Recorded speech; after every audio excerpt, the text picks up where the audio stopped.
Landon, congrats on Kaiju number 8, Mission Recon. It's so cool that this is getting this theatrical release, which is like the first 10 episodes of the season. We'll recap, and then you get to be the star of a little bonus feature at the end.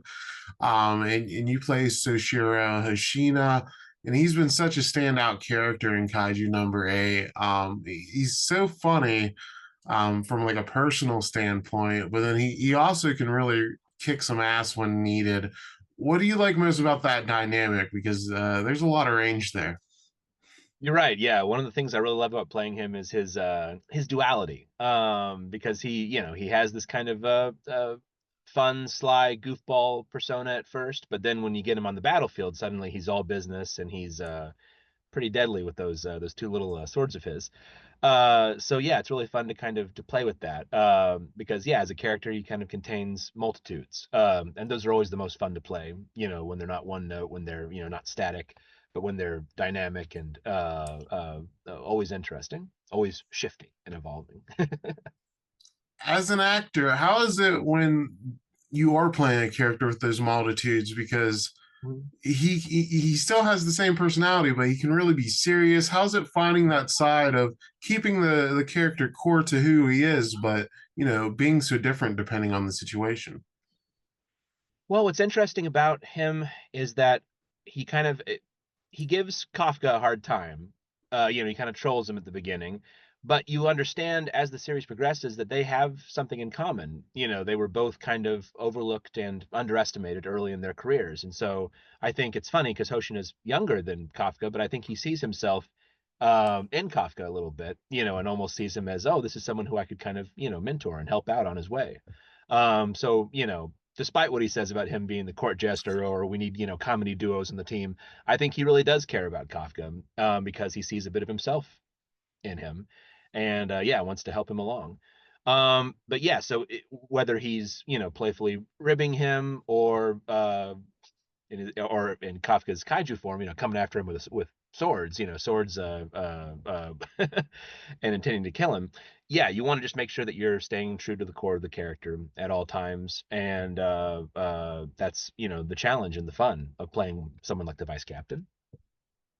So obviously you're very busy. You're on all these great shows, but I've had some voice actors have different answers. So I'm always curious when you're doing a big popular series like Kaiju number 8, do Mhm. you like check out the manga or do you stay strictly to the anime? How do you balance that as an actor?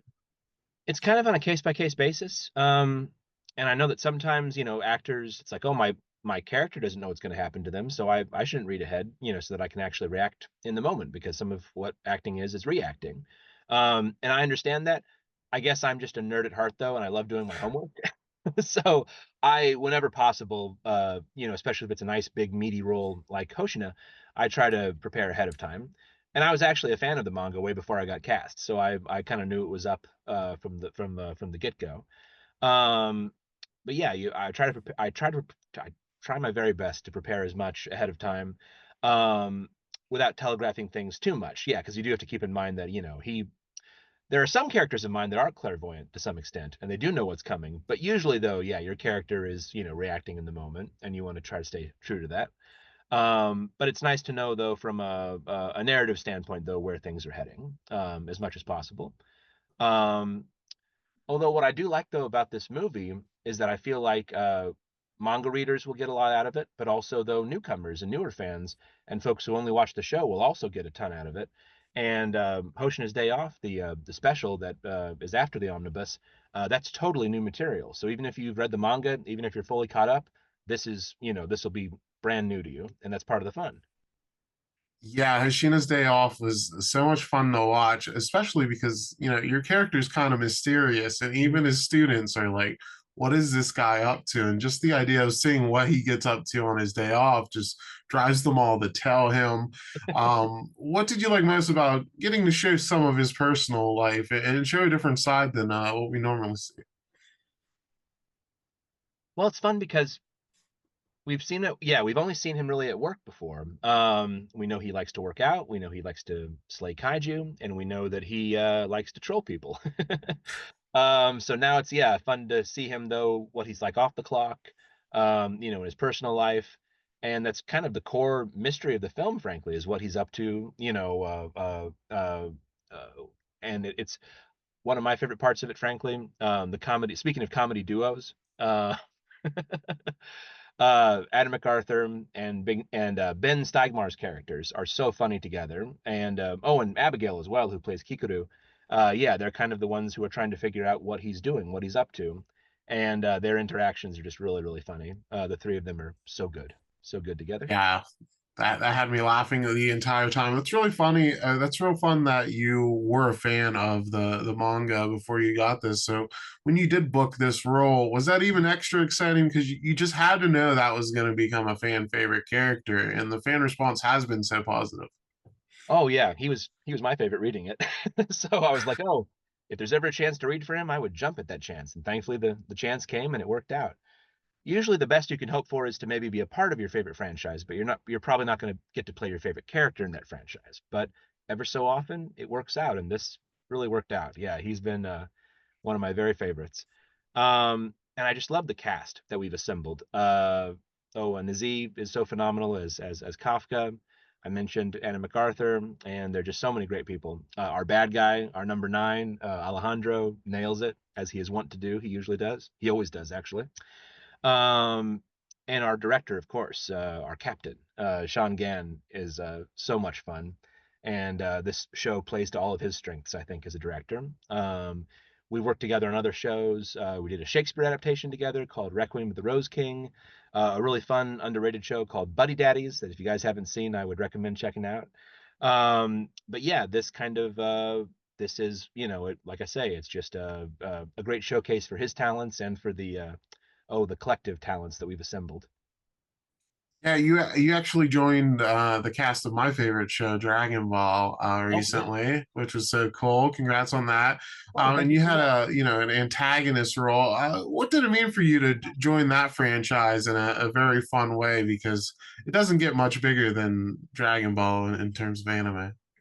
No, it was an honor. And what's fun is, the when I was a kid, the Boo saga was kind of my saga. That was the one that I actually grew up with, and I remember watching it on Toonami back in the day. And Daima is a direct sequel to that, so I knew exactly what was going on. I was fully locked in. And I really love getting to work with Tom Laughlin, who plays King Goma.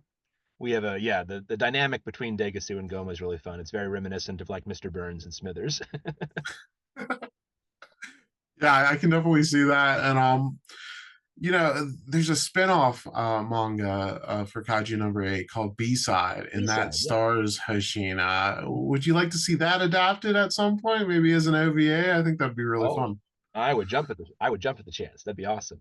Absolutely. Yeah, because I've read that myself, and yeah, there's a lot of really great material in there, so there would be a lot to draw from. Yeah, I would. That would be wonderful.